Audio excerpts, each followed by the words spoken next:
Hola, ¿qué tal? Buenas tardes. Mi nombre es Isaías Vega Cornejo. Mi número de matrícula 22007917. Actualmente estoy estudiando en la Universidad Virtual del Estado de Guanajuato, la licenciatura en Derecho. El nombre del módulo es Derechos Humanos en el ámbito internacional, volumen 2. Nombre del reto es ¿cuál es la responsabilidad del Estado mexicano? El nombre del asesor es Diana Patricia Josefina Orcasitas Hernández. Fecha de elaboración es el 18 de agosto del 2024. A continuación leeremos dos casos y contestaremos lo que se nos solicita. Caso número 1. Ana se encontraba pacíficamente repartiendo panfletos a las personas que se manifestaban en la plaza de armas de su ciudad. El contenido de los panfletos versaba sobre citas bíblicas. Al enterarse de lo que hacía Ana, un policía decidió arrebatar los panfletos y detenerla, argumentando que no era lugar para repartir ese tipo de información, pues alteraba el orden. Ana permaneció encerrada e incomunicada dentro de una patrulla durante 3 horas, hasta que la manifestación concluyó. Posteriormente, el policía la trasladó a Barandilla, donde recibió burlas y calificativos peyorativos por el personal de seguridad pública. Luego de un día detenida, la dejaron en libertad. Ana denunció el hecho ante la Fiscalía General del Estado, así como ante la Comisión Estatal de Derechos Humanos. Ambas instituciones omitieron el inicio de cualquier procedimiento, por lo cual Ana acudió a la Justicia Federal, donde resolvieron incompetencia para conocer del asunto. 2 años después, Ana presentó su caso ante la Corte Internacional de Derechos Humanos. ¿Consideras que existe responsabilidad por parte del Estado mexicano? Argumenta y fundamenta tu respuesta. Sí hay responsabilidad por parte del Estado mexicano, ya que están violando los derechos humanos de Ana, como lo menciona el artículo 18 de la Declaración Universal de los Derechos Humanos, que nos dice: toda persona tiene derecho a la libertad de pensamiento, de conciencia y de religión.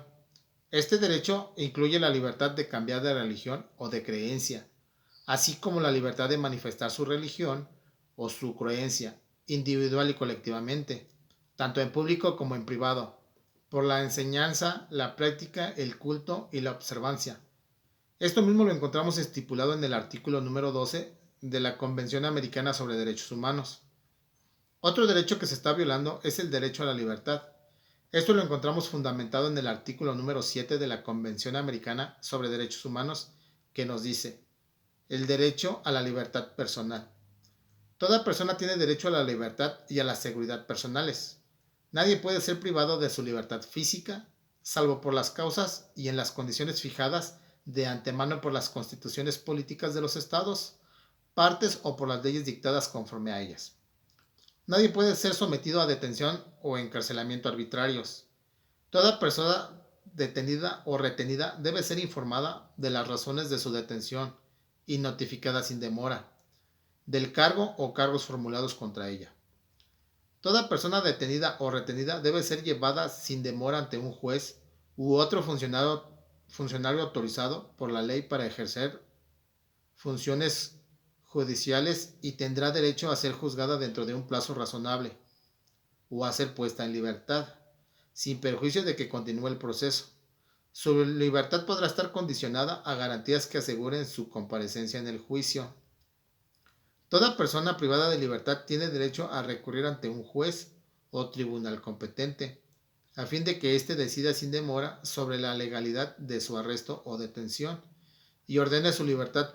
Si el arresto o la detención fueran ilegales, en los estados partes cuyas leyes prevén que toda persona que se viera amenazada de ser privada de su libertad tiene derecho a recurrir a un juez o tribunal competente a fin de que éste decida sobre la legalidad de tal amenaza. Dicho recurso no puede ser restringido ni aboliado por los recursos. Podrán interponerse por sí o por otras personas. Ana realizó sus procedimientos debidamente, presentando su denuncia ante la Fiscalía del Estado y la Comisión Estatal de los Derechos Humanos, los cuales omitieron el inicio de cualquier procedimiento.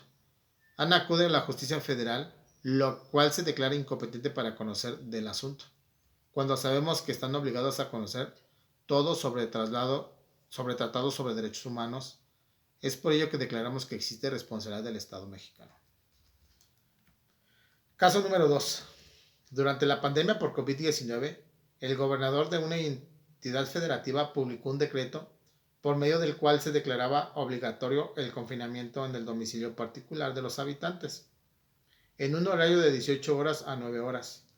Asimismo, se prevía una multa de 1.500 pesos a quien infringiera esta disposición. De no contar con recursos para el pago de la multa, se decretó previo 36 horas de arresto.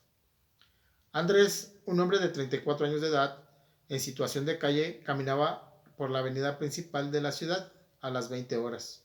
Cuando un militar lo vio, lo detuvo y lo presentó a la Secretaría de Seguridad Pública, donde le fue exigido el pago de la multa. Andrés argumentó no tener casa habitación, familia ni dinero para pagar la multa.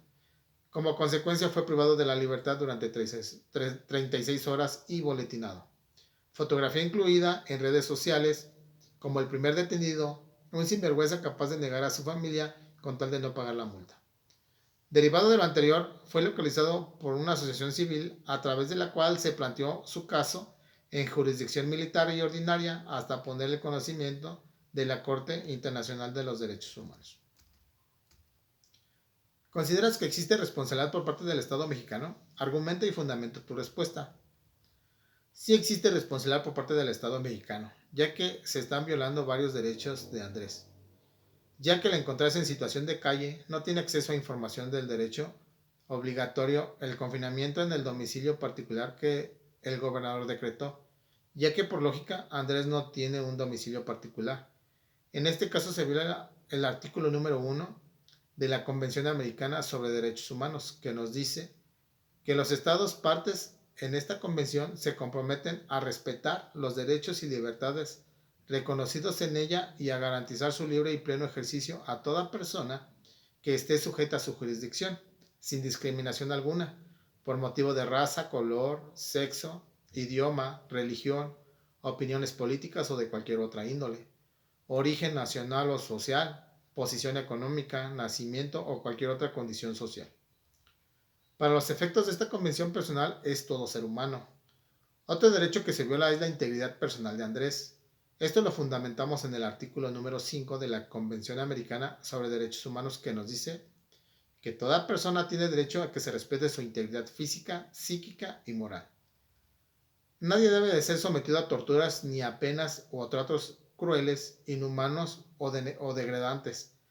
Toda persona privada de libertad será tratada con el respeto debido a la dignidad inherentes al ser humano. Otro derecho que se viola es el derecho a la protección, a la honra y de la dignidad. Esto lo fundamentamos en el artículo número 11 de la Convención Americana sobre Derechos Humanos, que nos dice: toda persona tiene derecho al respeto de su honra y al reconocimiento de su dignidad. Nadie puede ser objeto de injerencias arbitrarias o abusivas en su vida privada, en la de su familia, en su domicilio o en su correspondencia, ni de ataques ilegales a su honra o reputación. Toda persona tiene derecho a la protección de la ley contra esas injerencias o esos ataques. Es por ello que declaramos que sí hay responsabilidad en el Estado mexicano. En conclusión, en estos dos casos se violan los derechos de estas dos personas. Es lo que busca evitar a toda costa tanto la Convención Americana sobre los Derechos Humanos como la Declaración Universal de los Derechos Humanos. Es cero tolerancia a la discriminación. Todos somos iguales y nos merecemos respeto sin importar género, color de piel, nacionalidad, posición social, religión. Es importante conocer cada uno de los derechos que tenemos para poder defendernos de las arbitrariedades que se puedan cometer en nuestra contra o de alguna persona que conozcamos. Muchas gracias.